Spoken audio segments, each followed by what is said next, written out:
欢迎来到王一博粉丝频道，请订阅频道，所以大家不要错过当天最热门的新闻。我们今天的时事通讯包括以下内容：梁朝伟新片《无名》首个正版口碑发布，当地观众的评价是一针见血。现在正式启动2023年春节档工作，这个春节档能算是真神对战的片子就那么几部，谁也不会让别人看。间谍片《无名》是另一部最让我感兴趣的电影。为什么我有这么强烈的想看这部电影的感觉？一方面当然是因为这部电影的男主角叫梁朝伟，另一方面也是最重要的一点，就是谍战片在春节档上映确实有点诡异。它是如此非常规的事实激起了我观看这部电影的兴趣，我等不及要看它了。那么这部电影的网绩究竟如何呢？第一波现场观众给出了他们的诚实反馈，目前已经发布。比如有观众说这部电影很令人不安，他强调了这一点。他指出在电影中日本人屠杀我中国同胞的时候，演员用了一个很贴切的词，就是既平静又紧张。第三位观众通过以下方式分享了他们对这部电影的看法：我想拍第二个，因为直到最后我才知道主角是好人还是坏人，我不想冒险。并且有相当多的评论都比较雷同，而且大多数人都有我要刷一遍，我要再看一遍才能领悟其中的细节的观点。显然有一些观众在称赞导演营造的审美张力和镜头语言，这两者都非常了不起。无名这部影片目前为止票房成绩还算不错，还是比较令人鼓舞的。上映首日，电影票房收入超过 1.36 亿美元。光是在春节档的第一天就能取得如此高的评分，就足以证明这部谍战片的制作水平了。那么，为什么这部电影会受到如此多观众的喜爱呢？我的意见是，这部电影的主要焦点在于这些功能，因为它是如此动感十足。第一个方面是情节方向的高薪玩值变化。你认为谍战片中最惊心动魄的场景是什么？事实上，由于这一发展，情节和角色设计都发生了逆转，意外的逆转，尤其是这种情况中最令人惊讶的方面。而在这首《无名》中，则是反其道而行之，用非常难的调来演绎梁朝伟和王一博这两位主角的角色设置是如何转换的，尤其是在这种情况下，这绝对是令人着迷的。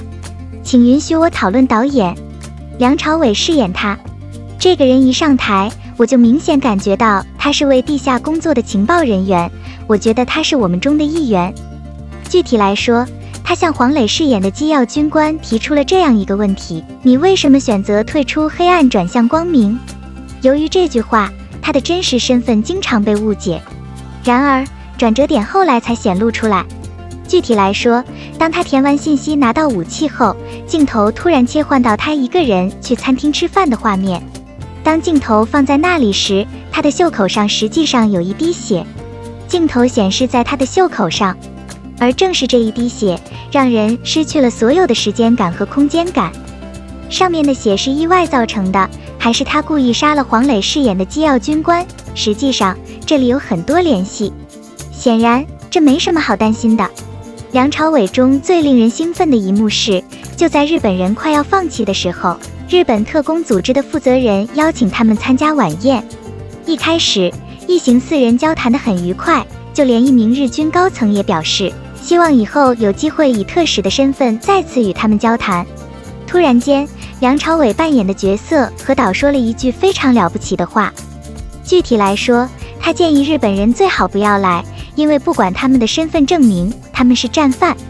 此话一出，在场所有人都愣住了，达到了惊人的程度。而这一幕也无可辩驳地证明了何导就是他自称的那个人，他是我们的人，他是一个品德高尚的人。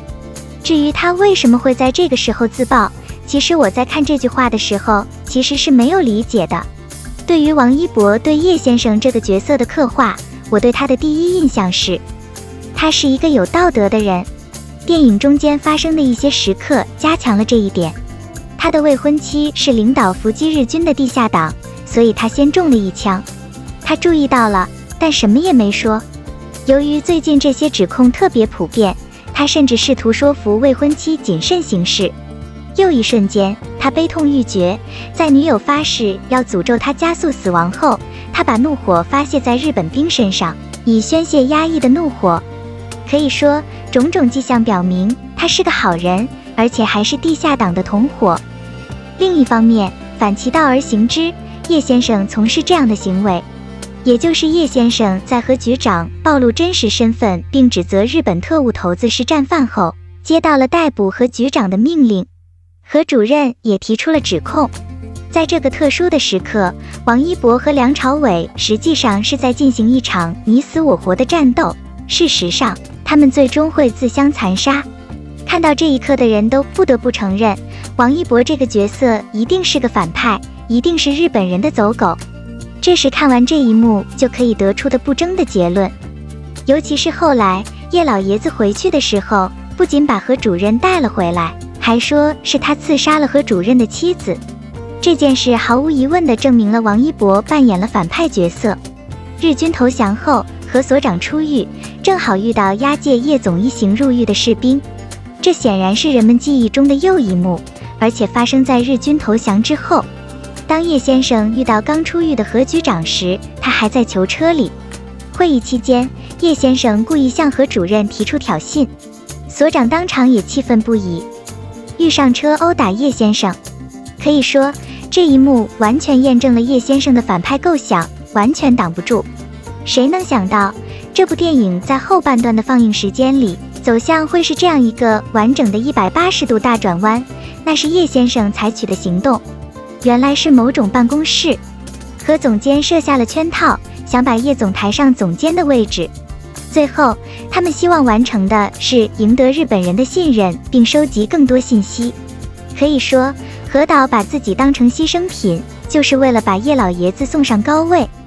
为了让叶老爷子忍到最后，日军将领们被关押在大监狱中，被迫脱下军装，重操旧业，务农。王一博饰演的叶先生突然跳起来表示不同意，还不让将军脱军装。可以断言，现在出现在将军脸上的神色是相当可爱的。以前没有人听说过或见过这样的卧底间谍，他直到最后都没有放弃，甚至因为他的麻烦而与他一起入狱。这个人在秘密特工中至高无上。因为梁朝伟和王一博的角色对影片的整体质量有着如此重要的作用，所以只考察他们在影片中的角色反转就足够了。这是因为这两位演员对这部电影的成功负有很大责任。第二个方面是表演人才的指数级增长，梁朝伟的演技是众所周知的，这里就不用我多说了。仅仅是凝视梁朝伟忧郁的眼神，网友们就被梁朝伟的演技所吸引。